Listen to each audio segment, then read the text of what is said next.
Layar besar di luar Gor Sudirman menjadi pusat perhatian anak-anak usia di bawah 11 dan 13 tahun untuk menanti apakah nama mereka lolos ke tahap turnamen. Satu persatu nama bermunculan.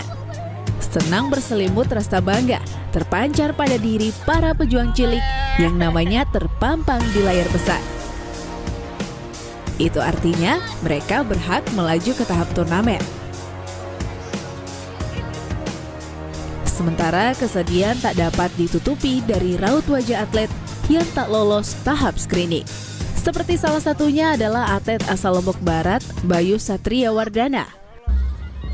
Bayu yang turun di kelompok U11 Putra tak dapat menggapai mimpinya untuk menembus PB Jarum dan berjumpa kakaknya, Ryoga Dwiki Wardana, yang telah menjadi penghuni Gor Jati sejak tahun 2015. Pak, minta maaf, Pak.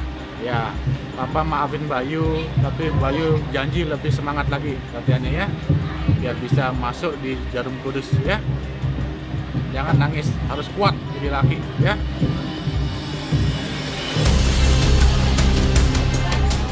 Mereka yang pernah terluka oleh kegagalan akan mengerti bagaimana pentingnya sebuah perjuangan. Sepenggal kalimat inilah yang mampu menjadi pelecut bagi pebulu tangkis muda di Surabaya untuk kembali bangkit dan lebih giat berlatih.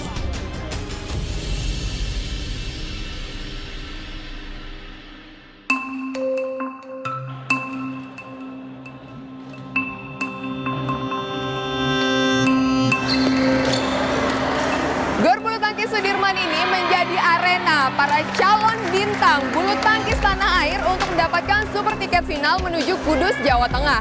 Dan dari pinggir lapangan, para tim pencari bakat juga menyaksikan secara langsung pertandingan bibit-bibit muda di bawah usia 11 dan 13 tahun ini.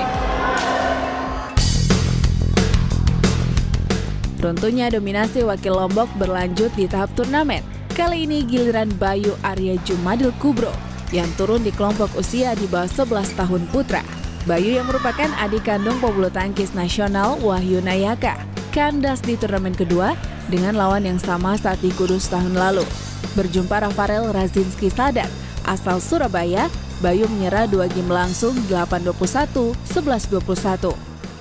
Kalau dilihat dari tahun lalu tuh harusnya ada pelajaran yang bisa dipetik ya Pak ya? Iya, dari memang kekalahan di tahun 2016. Ya. Sekarang apa Pak kendalanya?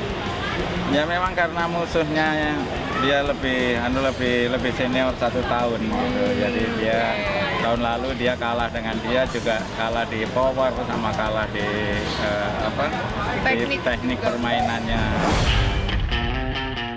Nah sahabat kita bisa, sekarang Mai sudah bersama dengan salah satu legenda bulu tangkis Indonesia dan juga salah satu dari tim pencari bakat untuk audisi kali ini. Ini dia Fung Permadi. Kalau untuk orang tua, nih banyak orang tua yang anaknya pengen jadi pemain bulu tangkis yang hebat, pemain bulu tangkis dunia. Kasih tips sedikit dong Pak, gimana caranya mendidik dari kecil ini? Ya, jadi untuk saran saya untuk para orang tua yang anaknya masih di usia 13 tahun, di bawah 11 tahun, itu saran saya sebetulnya mereka lebih pada keinginan dan rasa senang anak-anak itu untuk tetap bermain bulu tangkis. Karena kita tahu untuk mencapai satu standar untuk permainan tingkat dunia, itu diperlukan waktu yang cukup panjang seperti yang tadi kita jelaskan. Oke, terima kasih banyak ya Pak ya. Mudah-mudahan ini semua bisa bermanfaat nih buat para orang tua yang ingin anaknya menjadi atlet bulu tangkis. Dan yang paling penting tadi udah disampaikan, harus dijaga passion dan juga semangat serta mental juaranya. Oke, kita akan saksikan lagi bagaimana adik-adik kita, para atlet cilik ini untuk bertarung mendapatkan super tiket final menuju Kudus. Nazura Trisha memiliki tekad tinggi untuk bisa menjadi pebulu tangkis profesional. Rara, sapaan akrabnya, datang ke Surabaya untuk kembali mengikuti audisi umum Jarum Beasiswa Bulu Tangkis. 2 kali gagal pada audisi umum di Medan tahun 2015 dan Palembang tahun 2016, tak menyurutkan niat atlet cilik asal Aceh ini untuk mengejar cita-citanya di dunia bulu tangkis. Karena kan kalau di Jarum kan kalau masuk planetnya gampang. Kalau yang misal di PB kecil kan susah. Misalnya itu kalau di Jarum kan banyak kejuaraan. Tapi kalau di Aceh itu dikit kejuaraannya. Semoga bisa masuk PB Jarum. Langkah besar diambil Rara dengan meninggalkan keluarganya di Marobi, kota Aceh Barat, untuk berlatih di PB Elang Nusantara yang bermarkas di Palembang.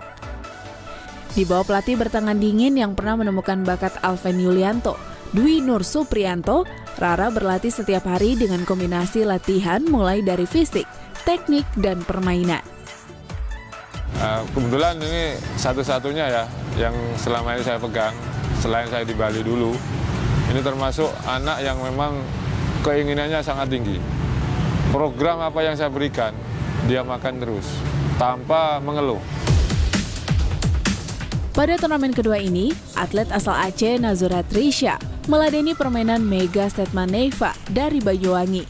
Rara dipaksa bekerja keras setelah kalah 8-21 di game pertama. Usaha atlet cilik yang masih duduk di bangku kelas 6 sekolah dasar ini membuahkan hasil di game kedua dengan menang 21-19. Keduanya memainkan rubber game.